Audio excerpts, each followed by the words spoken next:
are saying that Donald Trump is showing signs of narcissism, which, by the way, one of the symptoms is preoccupied with the fantasies of unlimited power, success, and brilliance. And they're questioning that he has narcissistic disorder. Number one, do you think that's a mental illness, narcissism? And if so, is he fit to be president? If you take out everybody that has any of those characteristics, then you're going to take out a lot of people, including some... On The View, Dr. Phil and Joy Behar clash over their criticisms of President Donald Trump. Behar cites psychological evidence that Trump shows signs of narcissism, sparking a debate on whether his behavior constitutes a mental disorder. Dr. Phil responds calmly, stating that public figures, especially leaders, may exhibit narcissistic traits under pressure, but this does not necessarily indicate a mental illness. The debate then expands to media bias and political hypocrisy, with Dr. Phil providing a reality check. Do y'all need a minute? No, it's all right.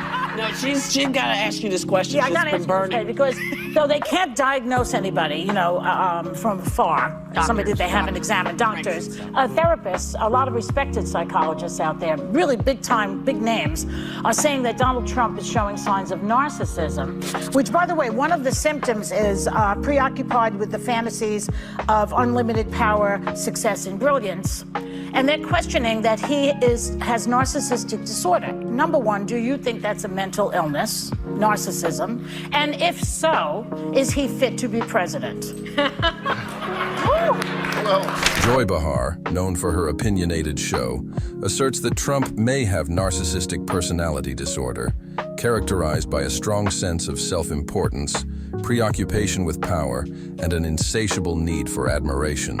Behar even questions whether his antics make him mentally competent for government, tying his public persona to the clinical description of narcissism. Dr. Phil offers a more nuanced perspective, dispelling Behar's notions that narcissistic features indicate mental illness.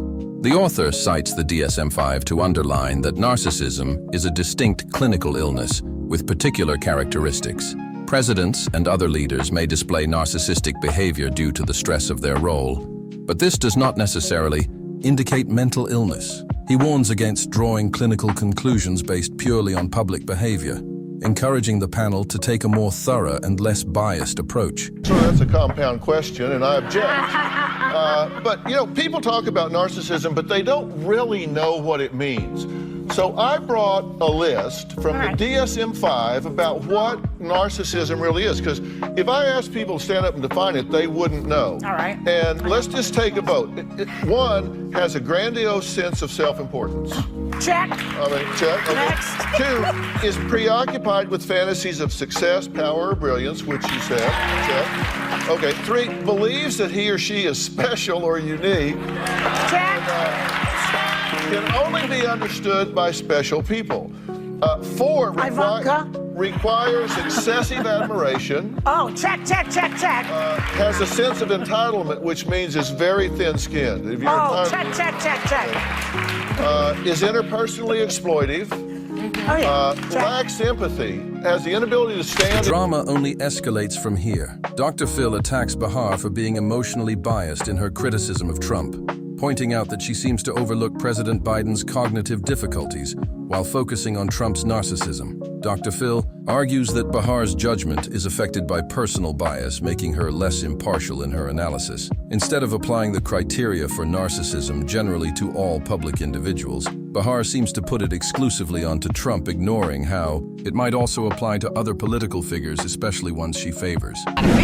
Well, that is a lot of people, and if you take out everybody that has any of those characteristics, then you're going to take out a lot of people, including some... As the heated discussion unfolds, Dr. Phil reveals a surprise. He suggests that the very panelists criticizing Trump for exhibiting narcissistic qualities might themselves display those same symptoms, noting the characteristics mentioned in the DSM-5, such as a grandiose sense of self-importance and a need for excessive admiration. Dr. Phil suggests that Trump's antics aren't unique, since several participants, such as Behar, exhibit comparable qualities in their approach approach to public discourse and self-presentation. This revelation pushes the conversation in an entirely new direction, questioning the panel's self-awareness and forcing them to confront the idea that the very habits they criticize in Trump might also be present in their own conduct. You wouldn't look at President Obama and say he has narcissistic disorder, so you can't just say they all have it. I didn't Some say they people all have have it. all the things you said.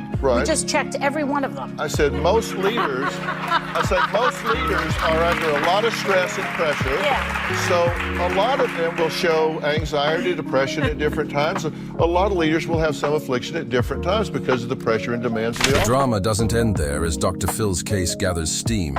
He continues to call out the panel for not being competent to handle mental health issues like narcissism, pointing out that their opinions seem formed more by personal bias and political leanings than by objective observation. This highlights the polarized nature of political discussions, particularly when it comes to personalities like Donald Trump. Any criticism of him is typically met with counter-arguments that accuse his detractors of exhibiting similar, if not worse, tendencies even. Dr. Phil's more clinical take, supposed to offer a rational perspective on narcissism, is used as a tool to criticize Behar and the other panelists, illustrating how ingrained the divisions are and how political figures are treated in the media. About Donald Trump. Let me tell you something about Donald Trump. Donald Trump is one of the most generous people you'll ever meet. He does all kinds of things that people have no idea about. And by the way, if he were selfish, he'd take his money and tell all of us to go F ourselves. Well, based upon the way this country has treated him. This guy got shot. About him Don't tell me.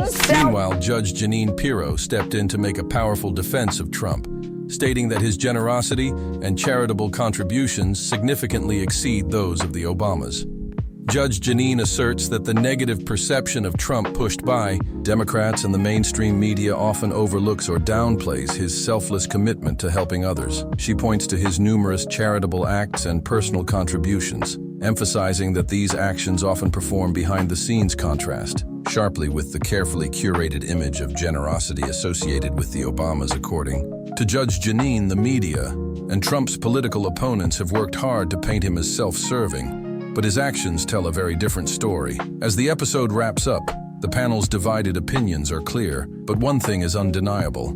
The debate over Trump's behavior, AV media portrayal, and the broader political landscape is far from settled. Dr. Phil's clinical perspective has stirred the pot, leaving viewers to question their own biases and the panel to reassess their arguments.